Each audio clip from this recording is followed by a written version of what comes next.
अस्सलामु अलैकुम वरहमतुल्लाहि वबरकातुहू।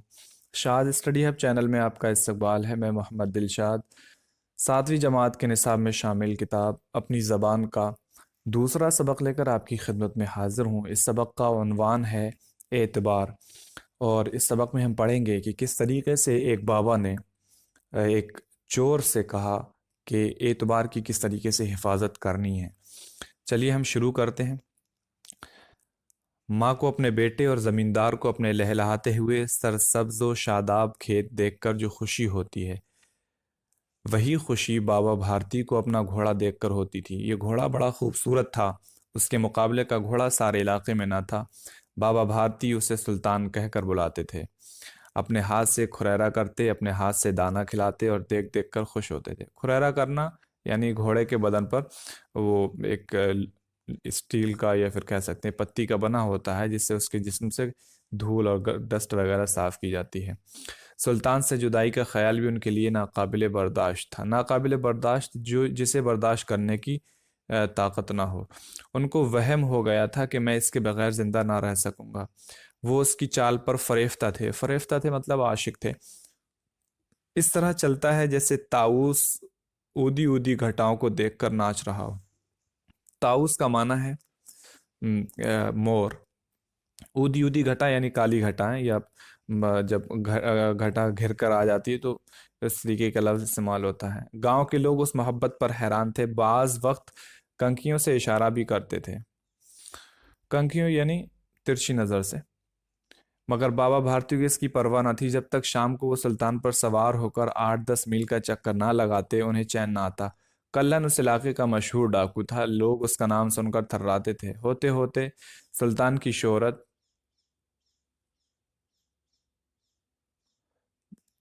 उसके कानों तक उसके भी कानों तक पहुंची। शौक ने दिल में चुटकी ली। एक दिन दोपहर के वक्त बाबा भारती के पास पहुंचा और नमस्कार करके खड़ा हो गया। बाबा भारती ने पूछा, कल्हन क्या हाल है? कल्हन ने सर झुकाकर जवाब दिया, आपकी मेहरबानी है।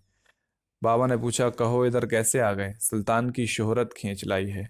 अजीब जानवर है, खुश हो जाओगे। मैंने बड़ी तारीफ सुनी है, कल्लन ने कहा। उसके बाद बाबा भारती ने कहा, उसकी चाल तुम्हारा दिल मोह लेगी। दिल मोह लेने का मतलब होता है कि किसी का दिल अपनी तरफ माइल कर लेना या लुभा देना। कहते हैं शक्ल भी बड़ी खूबसूरत है। क्या कहने, जो इसे एक दफा देख लेता है उसके दिल पर उसकी सूरत नक्श हो जाती है। सूरत नक्श होने का मतलब है तस्वीर बन जाती है। मुद्दत से तरस रहा था, आज हाजिर हुआ हूँ। बाबा और कलन दोनों अस्तबल में पहुंचे। अस्तबल वो जगह जहाँ घोड़े बांधे जाते हैं। बाबा ने बड़े गुरूर से घोड़ा दिखाया। कलन ने हैरत से घोड़े को देखा। उसने हजारों घोड़े देखे थे, लेकिन ऐसा बांका घोड़ा उसकी निगाह से आज तक ना गुजरा था। सोचने लगा, किस्मत की बात है, ऐसा घोड़ा मेरे पास होना चाहिए था। इस फकीर को ऐसी चीजों से क्या निस्बत। उसकी चाल देखकर कलहन के सीने पर सांप लौट गया। वो डाकू था, उसके पास ताकत थी। कलहन ने कहा, यानी उसने कहा, बाबा साहब इस घोड़े को तो मेरे पास होना चाहिए था। ये कहकर वो चला गया। बाबा खौफ ज़दा हो गए। अब उन्हें रात को नींद ना आती थी। सारी सारी रात अस्तबल की खबरगिरी में कटने लगी। हर वक्त कलहन का खतरा लगा रहता था। मगर कई महीने गुजर गए और वो ना आया। यहाँ तक कि बाबा भारती किसी हद तक बेपरवाह हो गए। शाम का वक्त था। बाबा भारती सुल्तान की पीठ पर सवार होकर सैर को जा रहे थे। यकायक एक तरफ से आवाज आई, ओ बाबा जरा एक मोहताज की बात सुनते जाओ। आवाज में रिक्कत थी। बाबा ने घोड़ा रोक लिया। रिक्कत का मतलब होता है नरमी थी। एक अपाहिज दरख्त के साय तले पड़ा कराह रहा था। कराहना मतलब होता है आह आह करना या दर्द से चीखना। बाबा भारती का दिल पसीज गया। बोले, क्यों, तुम्हें क्या तकलीफ है? अपाहिज ने हाथ बांधकर कहा, बाबा मैं दुखी हूं, मुझ पर मेहरबानी करो। रामा वाला यहाँ से 3 मील के फासले पर है। मुझे वहां जाना है। घोड़े पर चढ़ा लो, परमात्मा तुम्हारा भला करेगा। वहां तुम्हारा कौन है? बाबा जी ने पूछा। उसने कहा, दुर्गादत्त हकीम नाम, हकीम का नाम आपने सुना होगा, मैं उनका सौतेला भाई हूँ। इस तरह से उसने अपनी बात बाबा जी के सामने रखी। अब देखें बाबा जी क्या करते हैं। बाबा भारती ने घोड़े से उतरकर अपाहिज को घोड़े पर सवार किया और खुद उसकी लगाम पकड़कर आहिस्ता आहिस्ता चलने लगे। अचानक उन्हें एक झटका सा महसूस हुआ और लगाम हाथ से छूट गई। जब उन्होंने देखा कि एक अपाहिज घोड़े की पीठ पर तन कर बैठा, उसे दौड़ाए लिए जा रहा है तो उनकी हैरत का ठिकाना नहीं रहा। उनके मुंह से चीख निकल गई, यह अपाहिज कलहन डाकू था। बाबा भारती कुछ देर खामोश रहे, उसके बाद पूरी कुव्वत से चिल्लाकर कहा, जरा ठहरो। कलन ने यह आवाज सुनकर घोड़ा रोक लिया और उसकी गर्दन पर प्यार से हाथ फेरते हुए बोला, बाबा साहब, ये घोड़ा बना दूंगा। बाबा भारती ने करीब आकर कहा, ये घोड़ा तुम्हें मुबारक हो। मैं तुम्हें इसकी वापसी के लिए नहीं कहता, मगर कलहन, तुमसे सिर्फ एक दरखास्त करता हूँ, उसे रद्द ना करना, वरना मेरे दिल को सख्त सदमा पहुंचेगा। बाबा हुक्म दीजिए, मैं आपका गुलाम हूँ, सिर्फ ये घोड़ा ना दूंगा। आप घोड़े का नाम न लो। मैं तुम्हें इसके बारे में कुछ ना कहूंगा। मेरी दरख्वास्त सिर्फ ये है कि इस वाक़े का जिक्र ना होने पाए।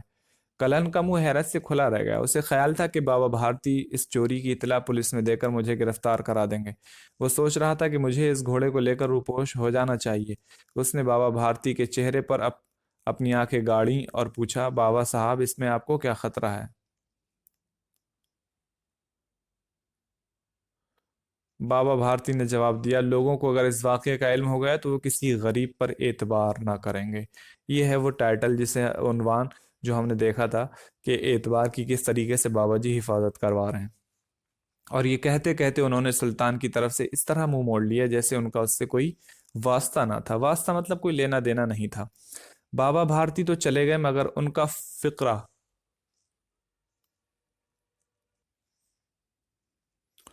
फकरा मतलब उनका वो कॉल जो था, वो बात जो थी एतबार वाली, वो कलहन के कानों में अब तक गूंज रहा था। सोचता था, बाबा भारती का ख्याल कितना ऊंचा है। अगरचे बाबा साहब को इस घोड़े से इश्क था, मगर आज उनके चेहरे पर जरा भी मलाल न था। उन्हें सिर्फ ये ख्याल सता रहा था कि कहीं लोग गरीबों पर एतबार करना ना छोड़ दें। उन्होंने अपने ज़ाती नुकसान को इंसानियत के नुकसान पर कुर्बान कर दिया। ऐसा आदमी आदमी नहीं, फरिश्ता है। रात की तारीकी में कलन बाबा भारती के घर पहुंचा। चारों तरफ सन्नाटा था, आसमान पर तारे टिमटिमा रहे थे। कलन सुल्तान की लगाम पकड़े आहिस्ता आहिस्ता अस्तबल के दरवाजे पर पहुंचा। दरवाजा खुला था। कभी वहां बाबा भारती लाठी लेकर पहरा देते थे। कलन ने आगे बढ़कर सुल्तान को उसकी जगह पर बांध दिया और बाहर निकलकर दरवाजा एहतियात से बंद कर दिया। उस वक्त उसकी आंखों में खुशी के आंसू थे। सुबह होते ही बाबा भारती ने अपने कमरे से निकलकर सर्द पानी से गुस्ल किया। सर्द पानी यानी ठंडे पानी से। उसके बाद उनके पांव अस्तबल की तरफ इस तरह बढ़े जैसे कोई ख्वाब में चल रहा, मगर दरवाजे पर पहुंचते ही वो चौंक पड़े। उन्हें अपनी गलती का एहसास हुआ। अब घोड़ा वहां कहाँ था? घोड़े ने अपने मालिक के कदमों की चाप को पहचान लिया और जोर से हिनहिनाया। बाबा भारती दौड़ते हुए अस्तबल के अंदर चले गए और अपने घोड़े के गले से लिपटकर इस तरह रोने लगे जैसे बिछड़ा हुआ बाप मुद्दत के बाद बेटे से मिलकर रोता है। बार बार उसकी गर्दन पर हाथ फेरते और कहते थे, अब कोई गरीबों की मदद करने से इनकार ना करेगा।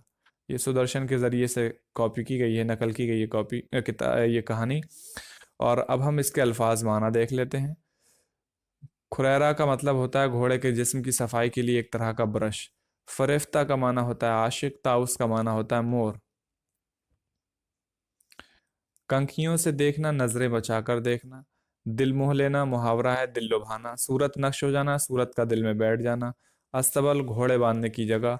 बांका अलबेला सजीला, निस्बत का माना है ताल्लुक। ऊदी गहरे यानी बैंगनी रंग की। सीने पर सांप लौटना मुहावरा है हसद करना, किसी की बड़ाई बर्दाश्त न करना। खबरगिरी खबर रखना, देखभाल करना।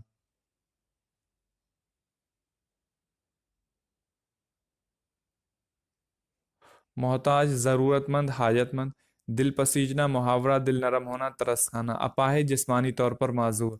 मुंह खुला रह जाना मुहावरा है हैरान रह जाना, ताज्जुब में पड़ना। रूपोश गायब। मलाल अफसोस रंज। चाप कदमों की आहट। आवाज में रिक्कत रोने की सी आवाज, रुहासी आवाज, दर्द भरी आवाज।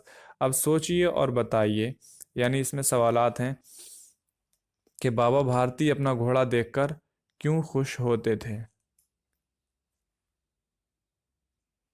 सवाल नंबर एक का जवाब होगा, बाबा भारती अपना घोड़ा देखकर क्यों खुश होते थे। तो उनके खुश होने की वजह ये थी कि उनका घोड़ा बहुत ज़्यादा खूबसूरत था। उसकी चाल भी बहुत खूबसूरत थी। उसकी बनावट यानी मतलब उसका दिल डुल जो था, उसका जिस्म, वो भी बहुत खूबसूरत तरीके से ढला हुआ था।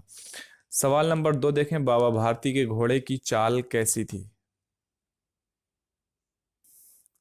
सवाल नंबर दो का जवाब होगा कि बाबा भारती के घोड़े की चाल कैसी थी। तो वो उनका घोड़ा इस तरह चलता था जैसे ताऊस ऊदी ऊदी घटाओं को देखकर नाच रहा हो। अब हम सवाल नंबर 3 देखते हैं। सवाल नंबर 3 है कि कलहन कौन था और बाबा उससे खौफजदा क्यों थे। तो पहले आप इस हिस्से का जवाब देंगे कि कलहन जो था वो एक डाकू था और बाबा उससे खौफजदा क्यों रहते थे। बाबा उससे खौफजदा इसलिए रहते थे कि उसने एक दिन जब वो घोड़ा देखने आया तो वो कह गया था कि बाबा ये घोड़ा तो मेरे पास होना चाहिए था। बाबा को पता था कि ये डाकू है, ताकतवर है, और इसका ये कहना है ये घोड़ा मेरे पास होता था, कहीं ऐसा ना हो कि वो इस घोड़े को चोरी करके ले जाए, तो वो इसलिए खौफजदा रहते थे। सवाल नंबर 4 देखें। बाबा भारती का घोड़ा देखकर कलन के सीने पर सांप क्यों लौट नहीं गया, लौट गया।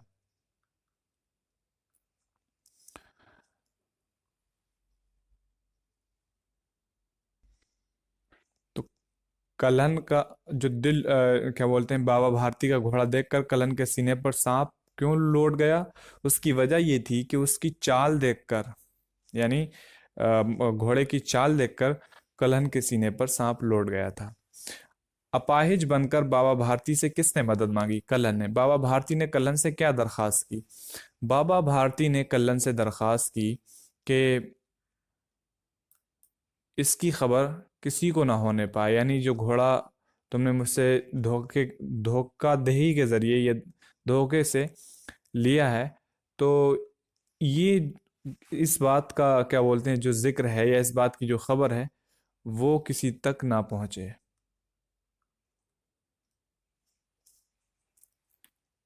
बाबा भारती ने कलन से क्या दरखास्त की? तो उनकी दरखास्त थी कि मेरा यानी इस वाक़े की खबर, जो ये घोड़ा छीना गया है या धोखे से लिया है, इसकी खबर जो है वो किसी को ना हो। सवाल नंबर 7 देखें। बाबा भारती ने कलन से क्यों कहा कि इस वाक़े का जिक्र किसी से ना करना? सवाल नंबर 7 का जवाब होगा, बाबा जी ने इसलिए ये कहा था कि लोगों को अगर इस वाक़े का इल्म हो गया तो वो किसी गरीब पर एतबार ना करेंगे। क्योंकि जब वाक़या किसी की नज़रों के सामने पहुंचेगा या कोई सुनेगा ये, तो उसे एहसास होगा कि बाबा ने एक गरीब की मदद करने के लिए ऐसा किया, लेकिन उसी गरीब ने बाबा को धोखा दे दिया। तो ऐसी सूरत में बाबा ने कहा कि लोगों को अगर इस वाक़े का इल्म हो गया तो वो किसी गरीब पर एतबार ना करेंगे। कल्ला ने बाबा भारती के बारे में क्या सोचकर घोड़ा उनके अस्तबल में बांध दिया?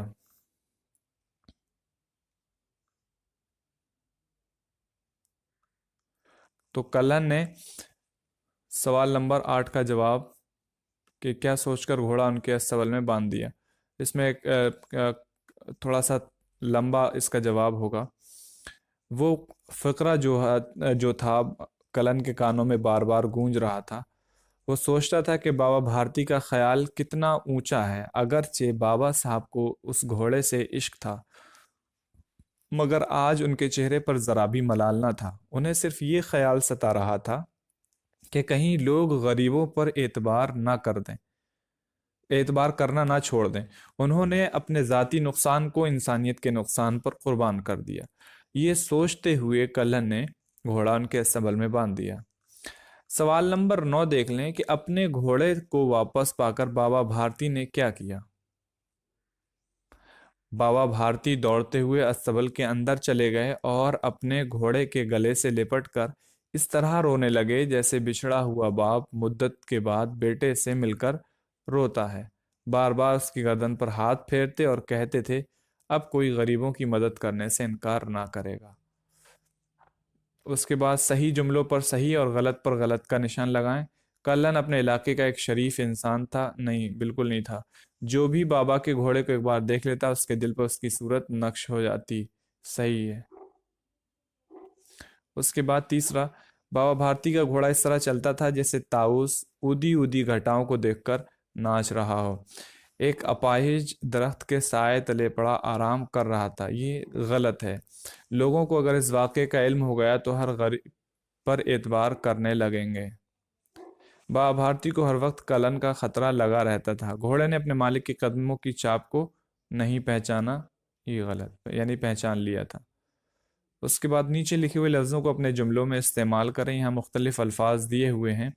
लहलहाना, फ़रेफ्ता, खौफ, मेहरबानी, किस्मत, मुद्दत, बेपरवाह, दरख्वास्त, क़ुव्वत और एहतियात। इन्हें अलग अलग जुमलों में आप इस्तेमाल कर सकते हैं जिनसे पूरी बात समझ में आनी चाहिए। उसके बाद अमली काम देखें। खौफ ज़दा, खबरगिरी, बेपरवाह और रुपोश मुरक्कब अल्फाज हैं। मुरक्कब से मुराद ऐसा लफ्ज़ है जिसमें एक से ज़्यादा लफ्ज़ इस तरह मिल गए हों या मिला दिए गए हों कि उनसे एक ही माना लिए जाते हों। इस तरह आप भी 5 नए लफ्ज़ बनाइए, मतलब आप भी कुछ अल्फाज बना सकते हैं।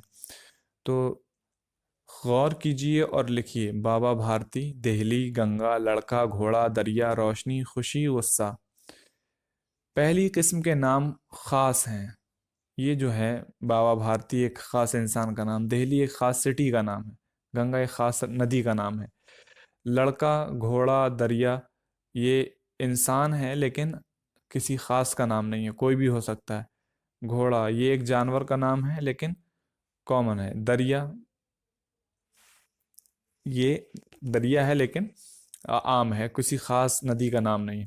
तो पहली किस्म के नाम खास हैं, ये किसी खास आदमी या किसी खास शहर या किसी खास दरिया के लिए इस्तेमाल हुए हैं। इन्हें इसमें ख़ास या इसमें मारफा कहते हैं। दूसरी किस्म के नाम हैं कि कोई भी लड़का या कोई भी घोड़ा, कोई भी दरिया हो सकता है। इन्हें इसमें आम या इसमें नकीरा कहते हैं। तीसरी किस्म के नाम किसी खास कैफियत, हालत या कैफियत को जाहिर करते हैं। इन्हें इसमें कैफियत कहते हैं। आप भी इन 3 किस्मों के इसम तीन तीन सोच कर लिखिए। गौर करने की बात है कि पंडित सुदर्शन उर्दू के मशहूर अफसाना निगार थे। उन्होंने कई दिलचस्प और सबक आमोज कहानियां लिखी हैं। कलन डाकू बाबा भारती के घोड़े को धोखे से हासिल तो कर लेता है, लेकिन वो बाबा भारती के हुस्न अखलाक से, हुस्न अखलाक यानी अच्छी आदत से मुतासर होकर घोड़े को लौटा देता है। हमें ये गौर करना चाहिए कि अच्छे किरदार के असर से बुरे लोग भी मुतासर हो जाते हैं, मतलब उनके दिल पसीज जाते हैं और वो अच्छा अमल करने की कोशिश करने लगते हैं। तो उम्मीद है ये सबक आपको समझ में आया होगा। किसी भी तरह की कोई दिक्कत पेश आती है आप कमेंट बॉक्स में ज़रूर पूछें। और अगर आपने हमारे पिछले वीडियोस नहीं देखे हैं तो डिस्क्रिप्शन में आपको उन वीडियोस के लिंक मिल जाएंगे। आप प्ले लिस्ट में जा कर के वो वीडियोस देख सकते हैं और उनसे फ़ायदा उठा सकते हैं। मिलते हैं आपसे अगली वीडियो में।